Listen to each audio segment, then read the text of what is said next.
This news just broke yesterday. I think this New Yorker article came out. I've been following this story since the summertime when I first heard about it.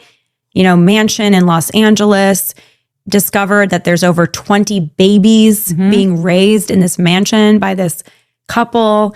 And all of these babies were bought via surrogacy. Now, rarely will the media entity report them as being bought because they're not honest. Right. That is what's happening, though. You pay how much money is surrogacy? I believe that in California, I was just looking at a Californian website for surrogacy, and they put it at $160,000 to $200,000 to purchase a child in California. Insane.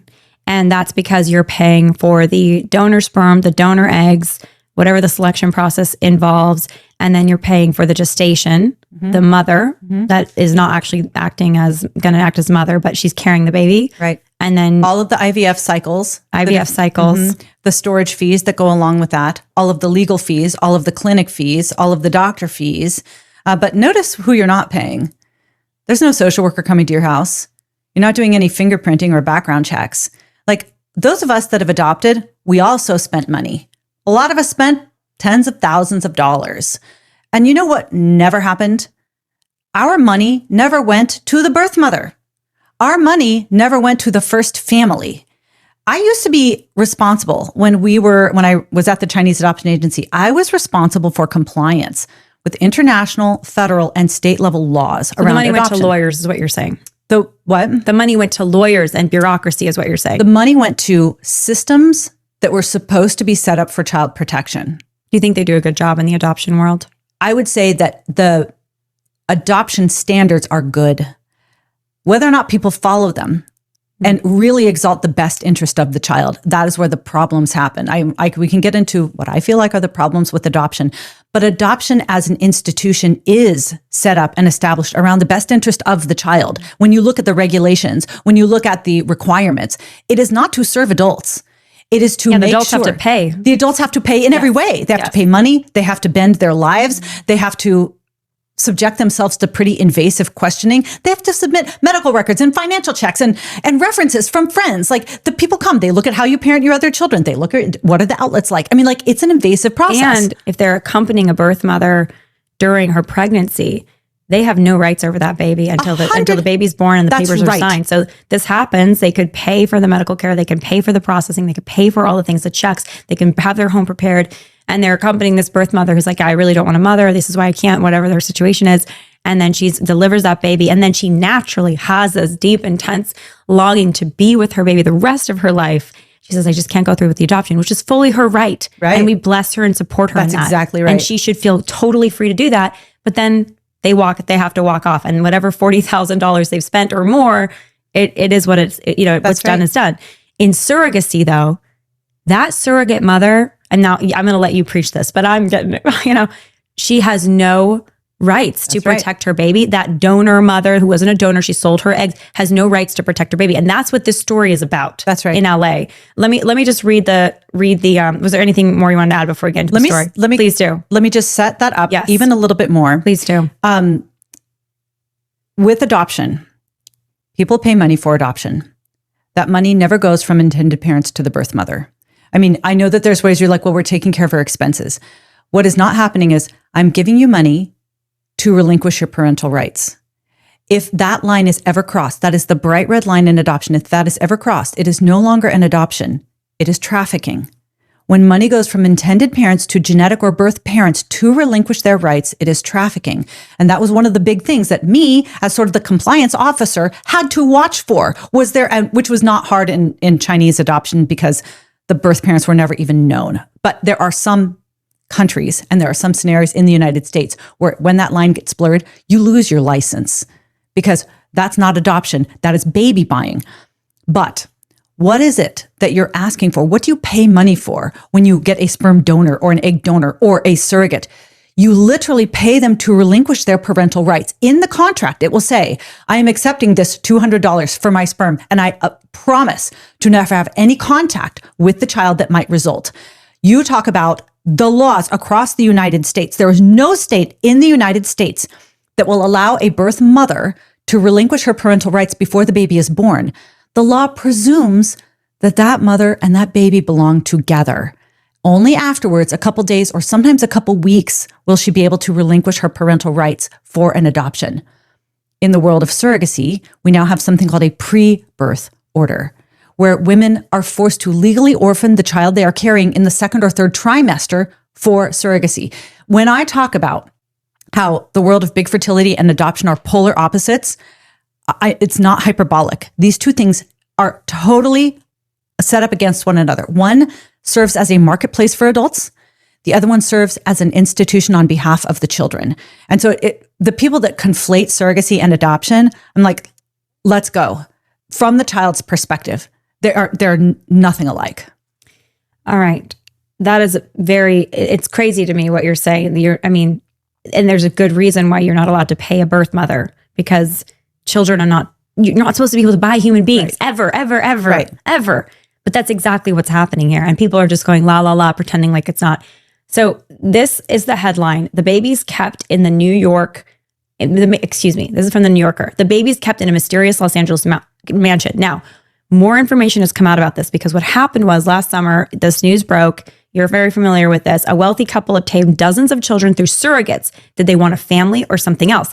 Now, this is all about the surrogates, like finding out and being so horrified. Oh, there's 20 other siblings. How horrible. What's going on? No, the most horrible thing about this isn't the family size. That's right. Technically, you could have a family, like, I think about the Duggars, for example, 19 and counting. And I know a number of like beautiful Catholic families, they get up to like 12, 13 kids. Like, the issue is not the family size.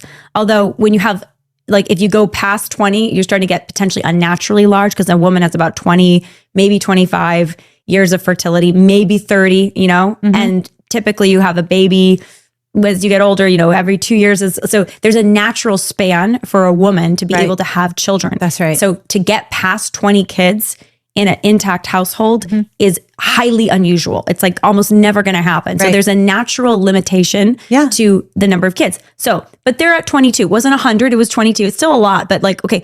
And then you have the surrogates are being interviewed. Oh, I didn't know.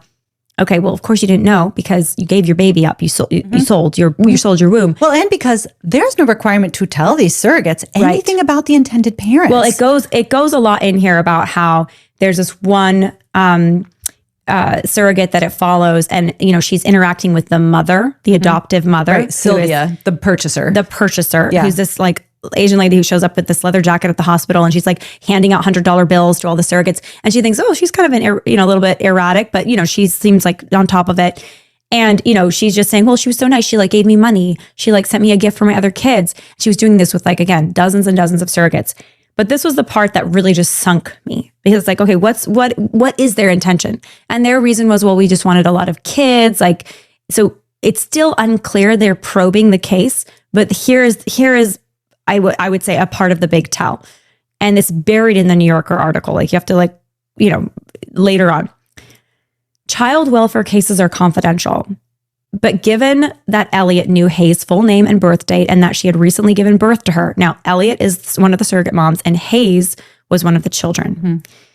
She was able to get through to a caseworker at the LA County Department of Child and Family Services. Now, again, the only reason the New Yorker knows this is because one of the surrogate moms did her own sleuthing, and she was able to kind of bend the rules a little bit, because she has no legal rights to this child, Hayes, even though she should, but she relinquished them. And again, she's not the biological mother, she is the surrogate mother, so she just carried Hayes.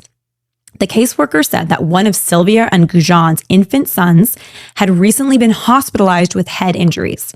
And I think this is what triggered the reporting, because then police started an investigation. So this baby's in the hospital. What's going on?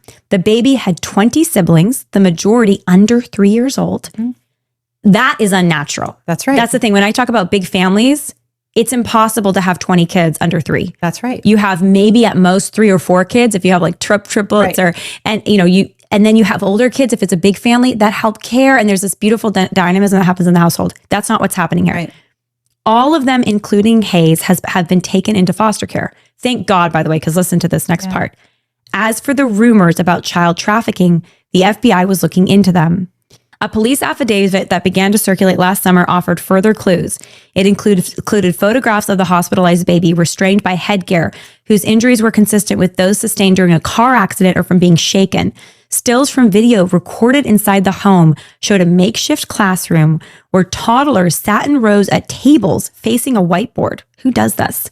All the children had shaved heads, and nannies could be seen physically disciplining them, forcing them into squats. Who does that for like a 2-year-old? Spanking them on top of a table and hitting them in the face. The surrogates searched for the children they'd carried, but the pictures were too blurry to make out individual features. So it was an abuse house of horrors. Mm-hmm. So this is horrifying for a lot of reasons.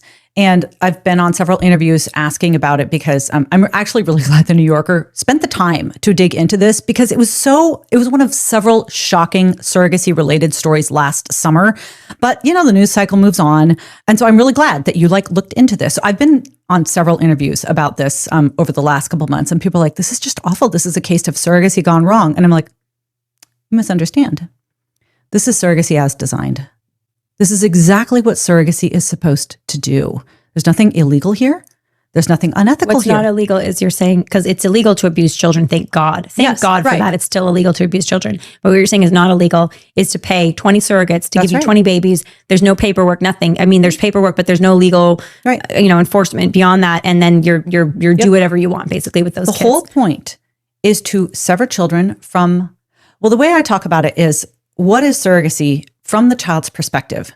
Surrogacy splices what should be one person, mother, into 3 purchasable and optional women. The genetic mother, who contributes her egg that helps children answer the question about biological identity. That's critical when it comes to identity consolidation. It's very hard for kids to answer the question, who am I?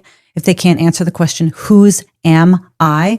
Which is why in the United States today, 95% of adoptions are open adoptions, because children benefit from as many connections to and a relationship with, when it's safe, their first family. The second mother is the birth mother. This is the woman with whom we form that in utero bond that the child can then build on throughout the rest of their life as it relates to trust and attachment. It's critical. And then the third is the social mother, the woman who provides that maternal love, that satisfies the female hunger every day. So surrogacy splits up these 3 women. The child always loses their birth mother, sometimes their genetic mother, sometimes they don't have a social mother at all. Okay. So that's what surrogacy is. These 20 babies didn't have social mothers. They had they had nannies, babysitters, institutionalized scale of care.